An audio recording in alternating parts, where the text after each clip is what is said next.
Good day, everyone. This is Richard Sabas. I'm a BSBA student majoring in Management Information System. This presentation is in fulfillment of my final requirement and feasibility study. This feasibility study is conducted in one of the leading maritime industry in the Kingdom of Saudi Arabia, which is the international maritime industry.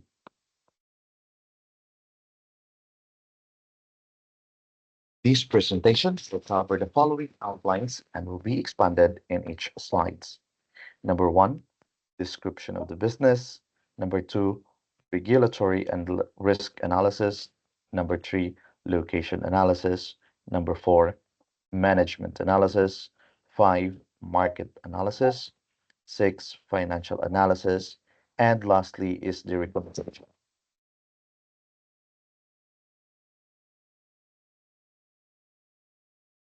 Moving to chapter one, the business description. But before I start, I will give you a brief summary about the company. IMI was established on 2016 as a joint venture between Saudi Aramco, Bahri, HHI, Hyundai, and Blackwell. These companies are the major key players in the maritime and logistic industries. IMI is said to be the largest maritime yard in the MENA region, Saudi Arabia, with a global ambition and reach, offering advanced, sustainable services and driving the development of Saudi Arabia maritime industry. Each yard is divided into several zones, like residential, both for the senior staff and the junior staff.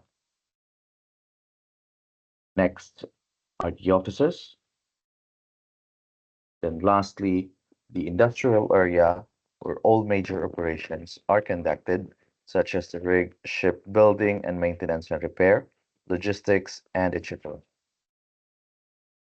However, due to the COVID pandemic, the construction was delayed for a year, and currently the yard is in its final stage of handover from the project management team to IMI.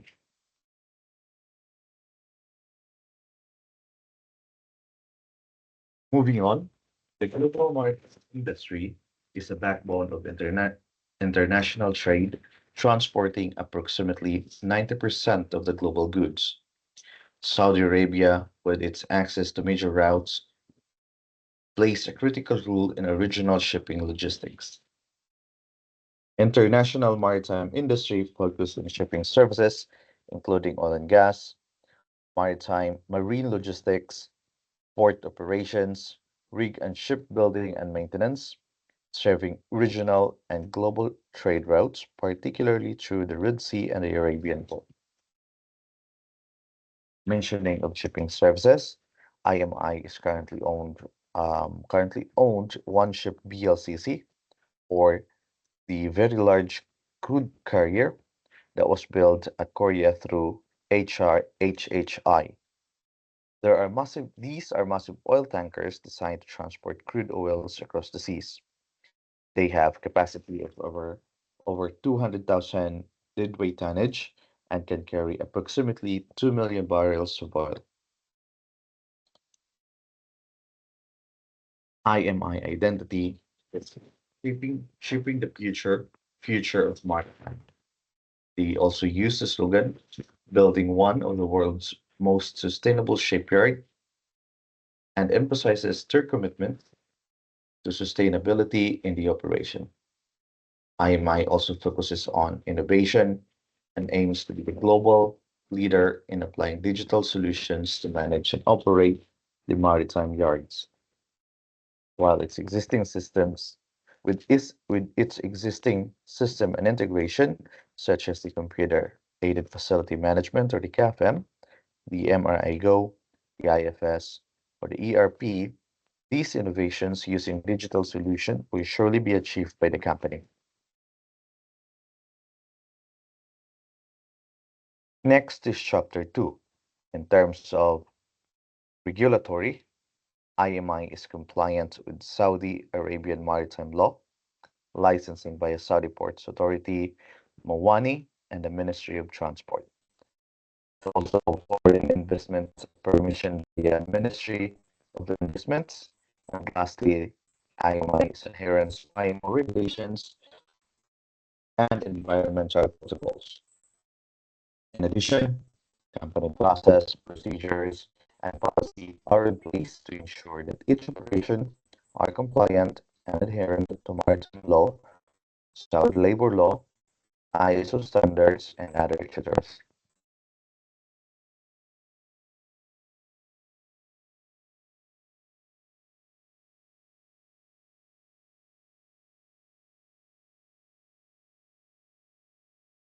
Considering the vast operation of the yard, there are several risks identified in each operation, but this section will only cover the key risks of the company as a whole. Risks includes volatility in global shipping rates, political instability in surrounding regions, regulatory changes, and lastly is environmental hazard and compliance costs. Risk mitigations are also in place for each of these risks, which includes diversified services and partnership, insurance and risk sharing agreements, active compliance monitoring, and lastly is the emergency response and training. There are also other risks worth mentioning, especially for the HR operation, which most of the companies are struggling with, such as the lack of local expertise, high turnover in expat leadership, regulatory complexity, and last is regulatory complexity. Their mitigation strategies are also in place within the IMI company, such as invest in training and partnership with maritime academies, competitive compensation, and cultural onboarding. And lastly is appoint in-house legal and compliance officer within the company.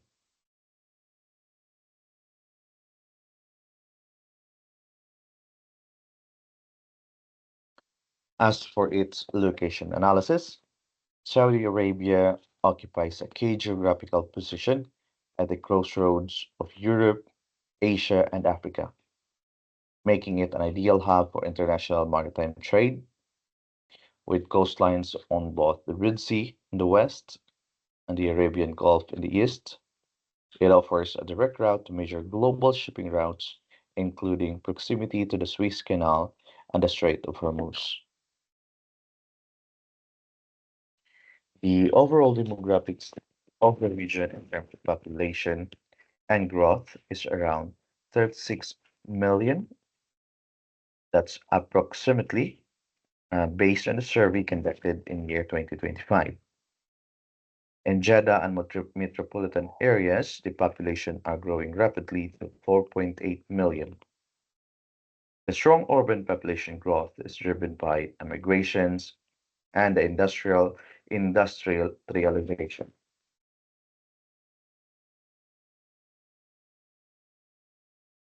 In terms of income and occupation, there is a high average income levels in urban areas, and most of the workforce are engaged in services, industry, logistics, and oil and gas. Lastly, due to the national investment in maritime industry, there is a rising demand for maritime skills. In terms of the education, Saudi locals are now being trained in the government-backed institution like the Saudi Maritime Academy to ensure that the skills and technicalities are acquired through skills and technicalities for the maritime requirements are acquired within the local market. And with its cultural background, predominantly the region is Arabic and Islamic culture. However, due to the international investment and labor under Vision 2030, There is an increasing openness in cultural aspects in the kingdom. And lastly, the diverse expat community, especially in industrial zones like King Abdullah Economic City and Jeddah.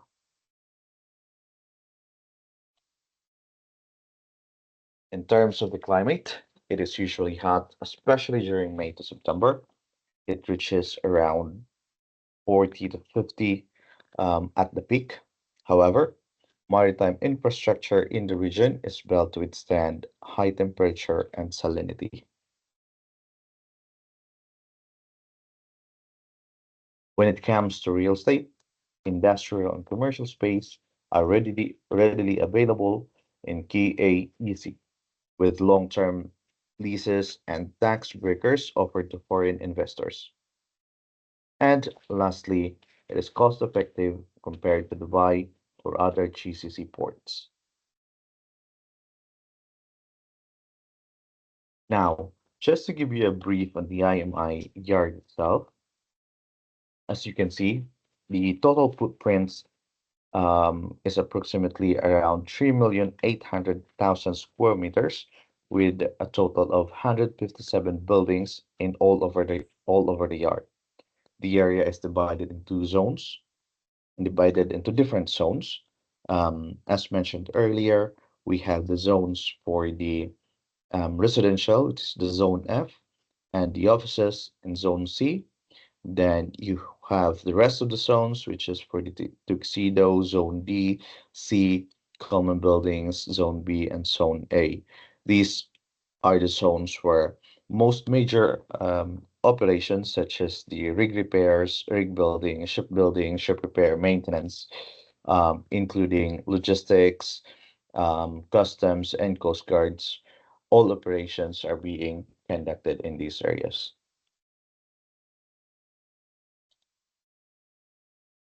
Establishing international maritime industry business in King Abdullah Economic City is both strategically sound and economically viable. With its prime location, strong infrastructure, government support, and growing labor pool. The location is also designated foreign investments and industrial growth under Saudi Vision 2030 and is positioned to become leading maritime hub in the Middle East.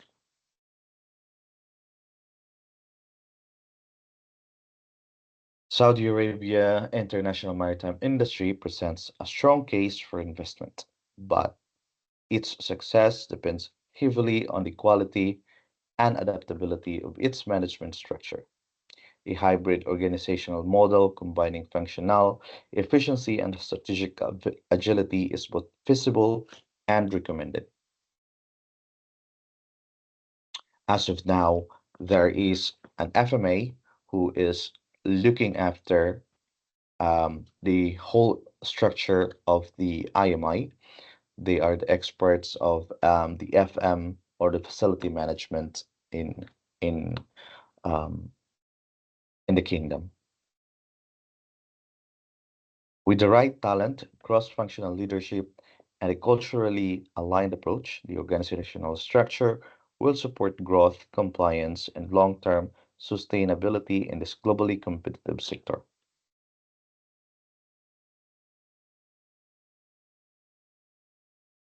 Currently, the company structure is as follows. It has a board of directors, which composes the major stakeholders, the executive leadership, or the C-suite, which includes the CEO or the chief executive officer, who are reporting to board of directors, and also the head of core department, who are reporting to the CEO. The core department includes the finance, who handles the budgeting and forecasting, procurement, investor relations, rigs and MRO, who handles the rig building and maintenance and operation, including maritime operation, shipbuilding, who handles the shipbuilding and maintenance, including the VLCC and cargo ships. Operation services, which includes engineering, design, and whole facility operations. Corporate services, which includes the QHSE or the health and safety, human resource, contracts and procurement, including IT, who are in charge for the technology and innovation. We also have the legal, who is in charge for the maritime law, international regulations, and compliance. The naval program, who are responsible for customs and coast guards, and internal audit. And lastly is the business development, who are um, in charge for the market expansion, client relationship management, and as well as investments. In terms of staffing in IMI, it is visible with its blended workforce model, along with its strategic investment in local training, competitive compensation, and retention program, which will ensure long-term sustainability and alignment with national goals. The estimated personnel at the Maritime is approximately 18,000 staff. This includes the direct hires, secondaries, apprentices, supplemental manpowers, contractors, and of course the government personnel. The following skills and expertise are required when the whole operation will commence. These includes dock workers, crane operators, stevedores, marine engineers, naval architects, technicians, logistic coordinators, custom brokers, vessel traffic controllers, pilots, harbor masters, HR, finance, legal advisors, admin, maritime security officers, health and safety experts, drivers, cleaning and maintenance, and skilled workers who will then report to the core functions, core departments of the IMI. Um, this excludes the coast guards and customs, which are directly provided by the government of Kingdom Saudi Arabia. To remain competitive and attract both local and international talent, the company offered a settled package on top of the basic salary, which includes the housing allowance that is still provided, although the housing is free or the housing accommodation is free on site. Also, meals are free on site. Transportation allowance is provided, even though the transport within the site and outside the site are free. Employees can use IMI buses to go the city and on site as well. And lastly is the remote allowance. However, retention of employees and fast turnover of employees are still a big challenge to the company, as highlighted earlier in the risk analysis. The operational considerations for the international maritime industry is highly visible with the strategic planning. Continued investments in automation, climate resilient infrastructure, and local subcontractor capacity will enhance sustainability and competitiveness. As IMI is a joint venture company of maritime services experts, use of assets made it visible, such as handling the designated operations in the yard, like the rig and maritime operation, which is handled by Lamprel, shipbuilding by Hyundai, travel and logistics by Bari, and the overall yard operation and maintenance is handled by Saudi Aramco. Furthermore, specialized contractors and subcontractors are contracted for the machine equipments, specialized machine equipments for maintaining them and using them. Especially the equipments used in rigs and ships like big cranes. Also, Saudi local workforce was also trained in using and maintaining these equipments to ensure knowledge transfer is in place. Preventive maintenance are also in place, planned and scheduled accordingly using AI and automated systems, as mentioned earlier. IMI targets market are the regional international shipping lines, oil and gas support transport companies, logistic providers, government maritime contracts such as the defense, border patrol, and etc., rig and shipbuilding and maintenance. The demand drivers for these target markets are the Subdivision 2030, aiming to make the kingdom a logistic hub, the growth in imports and exports and regional trade, the expansion of the Red Sea and Gulf port capacities, and lastly, rising the demand for ship repair and maritime training services. In terms of computation, it's only the existing international firms operating in the region, the upcoming logistics startups under the Vision 2030. But since most of the major key players in the maritime industry are invested in IMI, it's most likely a very low competition in this area. And now for the chapter 6, which is the financial analysis. This is which is the backbone of all the company. IMI estimated startup costs are between 600 750 million SAR. That includes the port facility development, which is around 300 to 500 million SAR. The ship acquisition chartering, which is around 200 million SAR, and of course the operational setup and stopping for around 50 million SAR. The revenue streams are more likely coming from the freight and cargo services, ship rig maintenance and repair, leasing of logistics infrastructure, and lastly, it's a maritime consultancy and training. The funding sources are mostly coming from the foreign direct investments, the JV or the public-private partnership, and then the Saudi banks and development funds. As for the ROI, it is expected to be break-even within the 5-7 years. However, in the annual revenue projections, in year 5, company is expecting around 250 to 400 million SAR. Also, it will potentially increase due to the trade and government support. Finally, for the recommendation, based on the analysis, launching a maritime industry company in Saudi Arabia is highly feasible, especially given the nation's strategic location, supportive regulatory environment, and significant government investment in logistics. With proper planning, partnership, and capital, this venture could become a major player in the international maritime space.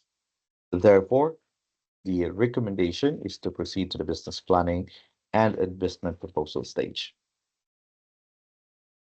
This will be the last of my presentation, and thank you.